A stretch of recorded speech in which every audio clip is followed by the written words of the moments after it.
we're going to this corner, and I think this is the one. I think it got renumerated. Let me see. Well, I wouldn't blame them for getting it renumbered. 3663. Oh, that's cool. Those sleek details. They look like it, yeah. Yeah, it looks like the new stuff. Yeah, there's new stuff that looks like it but isn't. But this may be. I like the portico. Yeah, pretty.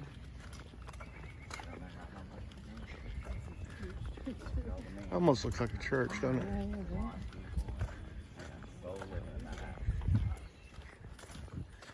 Like an elm? These are old trees. Remember those big old trees that came down in the windstorm a couple of years ago? Yeah. 6 feet across.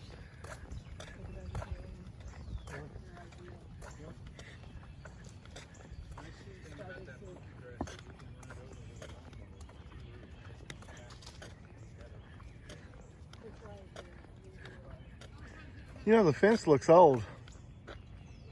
The fence looks old. Is the fence old? What? In the back? I don't think Is that so. part of the house? I don't think so, because the house was like...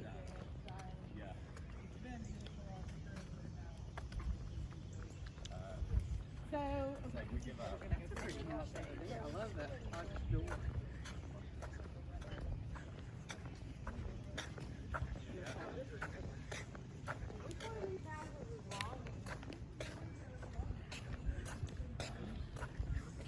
I think it's just made to look old. Okay. This is 1026. Jennifer, one of these houses is Rhonda Thompson's. Oh, really? She couldn't come today, but I did invite Do you know her. which house hers is? No, but it's got a. It's got a cottage. guest house, and A there's guest a house. one down here that has a guest house, and I think that may be it. Okay. What's that?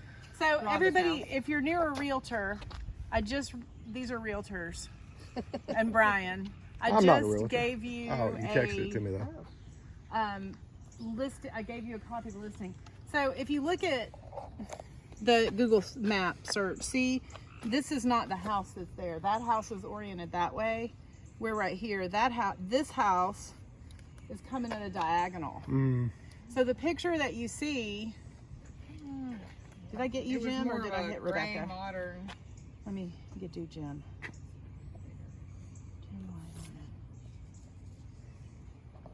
There you go. I don't let you see it. It was like a 1950s sprawling ranch style house. Yeah, and it was on the lot on a diagonal. Yeah. And I'm gonna. And they tore it down. They And- tore down to build this, and that brings us to the next section. I don't know why mine's taking so To long. build this. Are you up? Are yours up? Yeah. Yeah, Will you it's just show him? popped up. Why did they tear it down? I mean, was there... For this. I know, but I mean, Oh wow. it kills me. Did you I know they're know. tearing down What Henson color? Hall at UT? Wow. Yeah, I Yeah, saw right. that. Yeah, but look around. This Well, is no, all it's not working. 50s, right? Well, that Right. one's not. But these are. So this is It was. this is a fancy 1950s house. All right, so that it was sort of like this.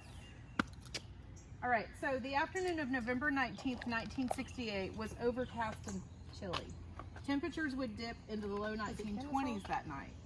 In her home at 1026 Kennesaw Avenue, Rose Bush, 64, wife of wealthy businessman and jeweler Harry Bush, 69, had baked a cake. She began icing it as the family maid left around 4 p.m. The longtime yard man, William Young, was still working outside. Around the same time in downtown Knoxville, someone was removing the valve stem and valve core from the right front tire of Harry Bush's late model Buick. It was a job that required a special tool. The damage meant that the tire could not be reinflated or quickly repaired, and it meant that Harry Bush would be getting home late getting home. Back at 1026 Kennesaw, Young declined Rose Bush's offer to drive him to the bus stop. He made sure the doors at the house and her Chevrolet in the carport were locked. Both TVs and a radio in the house were on. Young left on foot for his bus stop at 5:15 p.m. In less than 45 minutes, perhaps within 10 minutes, Rose Bush was killed. Someone must have been watching around to see when I left, Young told the News Sentinel the next day, but I didn't see anybody. The Rose Bush case is one of Knoxville's most high-profile killings. I think it was a contract killing, and I think the contract was to kill Rose Bush, said retired TBI agent Steve Watson, who today is a deputy chief with the Sevier County Sheriff's Office. But we don't know what it was all about. After 40 years, it is virtually certain to remain unsolved. Funerals and fading memories have permanently sealed many of the secrets. Lost or destroyed records made the News Sentinel's search for answers difficult. The Knoxville Police Department said it could not locate a file on the case. Another file kept by the Lake Knox County District Attorney General Ron Webster could not be located. A personal file kept by KPD Detective Bob Chadwell was destroyed upon his death, according to his son. Many other people who likely had some knowledge of the case are also deceased. The story is based on information in FBI files obtained by the Freedom of Information Act, criminal, civil, and probate court records, KPD internal affairs records, private correspondence, and interviews of dozens of people, including several former or retired law enforcement officers, some of whom shared personal copies of the documents. Other information is from extensive newspaper coverage. 2 News Sentinel FOIA requests to the FBI are pending. Tennessee Bureau of Investigation files are not public record. However, the TBI allowed Watson, the only surviving agent who did field work on the case, to fully review the file before he was interviewed. Watson joined the TBI shortly after the slaying occurred and did not become involved in the case for several months. The day of the killing.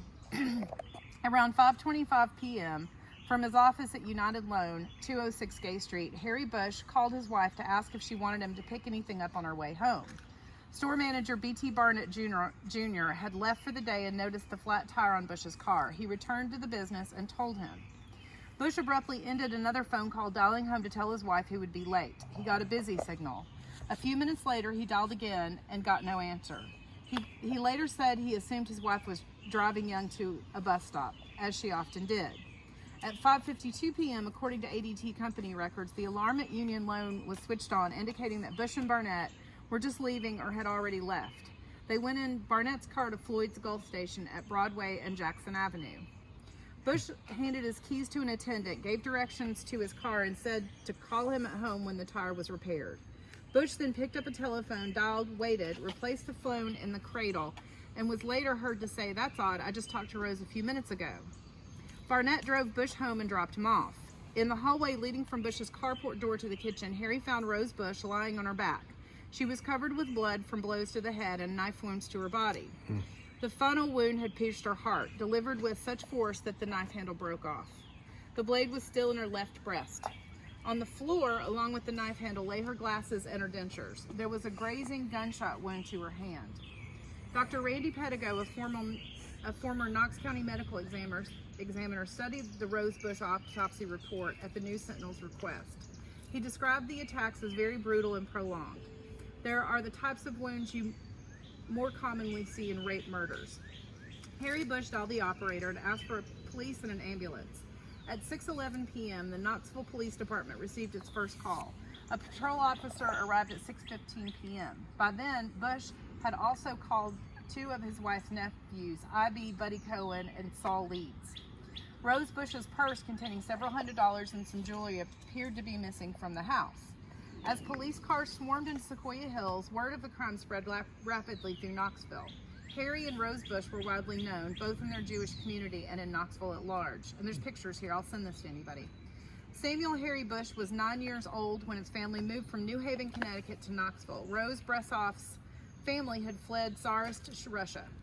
When she married Harry in 1924, he was already a young businessman on the rise. By 1939, he would be the sole owner of the Royal Jeweler chain in Knoxville.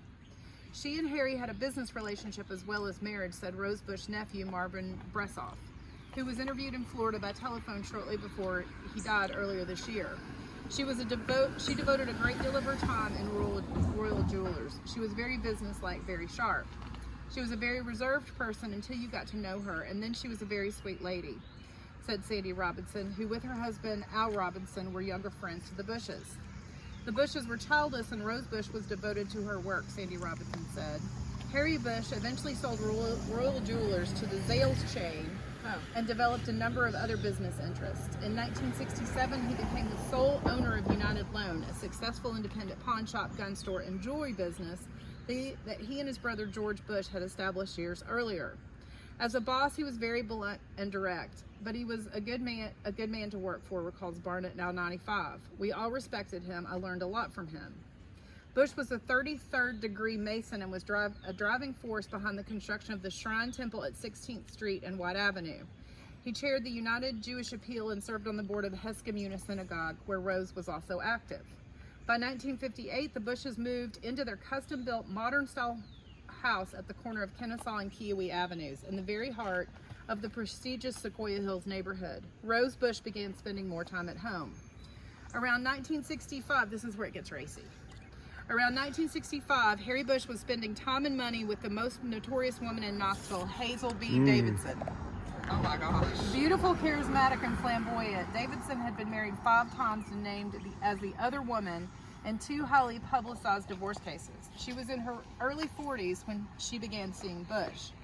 Hazel Davidson, a judge wrote in a civil case decision, is a well-known playgirl in Knoxville with no visible means of support who lives comfortably from gifts by prominent and prosperous suitors. Playgirl was the term she proudly used to describe herself and clung to even after alcohol, pills, and age began to take a toll. She returned to running prostitution rings and became Knoxville's most famous madam. Davidson's activities with Harry Bush and other suitors included betting on sports events, recalls retired Knoxville Police Chief Bob Marshall. Bush was not a heavy gambler, but Davidson was. She was known to frequent more than one bookie. Burnett recalled one in particular who regularly visited United Loan. She would bet and lose thousands of dollars at a time, Marshall said. She once just admitted to me, I'm addicted to it. Davidson often relied on her suitors to pay her gambling debts. Such suitors dwindled as she devolved from playgirl into madam. On the morning after the slaying, a city brush crew found a pair of blood-stained white gloves and some bushes on Cherokee Boulevard along Kennesaw Avenue. They found a Cleveland, Ohio blue police uniform coat, a yellow police-type raincoat, and a police-type cap, both with fake badges, 2 Ohio license tags from a stolen car, a second pair of gloves, and a .22 caliber Ruger semi-automatic pistol. They also found a silencer for the pistol dented and broken off the barrel. All of the items appeared from their location and position to have been tossed from the passenger side of a car. Investigators never found anyone in Sequoyah Hills who had seen anything suspicious.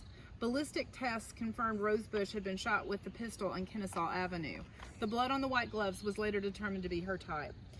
There was no blood on either the blue police coat, the yellow raincoat, or the other pair of gloves. Pedigo says Rose Bush's wounds were such that any clothing worn by her attacker would have been splattered with blood. The silencer is still the most outstanding thing in my mind about the case, said Bob Fortner, retired TBI crime scene investigator. It wasn't some homemade job, it was manufactured. But the job of the threading the gun barrel for the silencer to be screwed on was just sloppy. The killer had a very good gun and he had a quality silencer, but he really did not know what to do with the equipment he had. The items discovered on Kennesaw led investigators to the following theory of what happened in the Bush home. The police guard was used to induce Rose Bush, known to be a very cautious person, to open her carport door to someone she thought was a police officer. The pistol was fired almost right away, just as she threw up her right hand, sustaining a wound there. The gun jammed on the first shot, and the killer subdued Bush with multiple blows to the head from the gun and silencer, blows so ferocious they fractured her skull, dented the silencer, and broke off the gun barrel. All of those blows were to the back or top of her head, indicating that she had turned and tried to flee. Inside the Bush home, police had found one spent .22 caliber cartridge and 1 live round. The autopsy report described the wound to Rose Bush's hand as being from a sliver of a bullet. The misaligned silencer would cause part of the bullet to sliver off as it left the barrel, said Watson. They may have been a hired killer, but it was not a professional killer, Watson said. It was a botched job. The silencer was not even properly aligned to the barrel.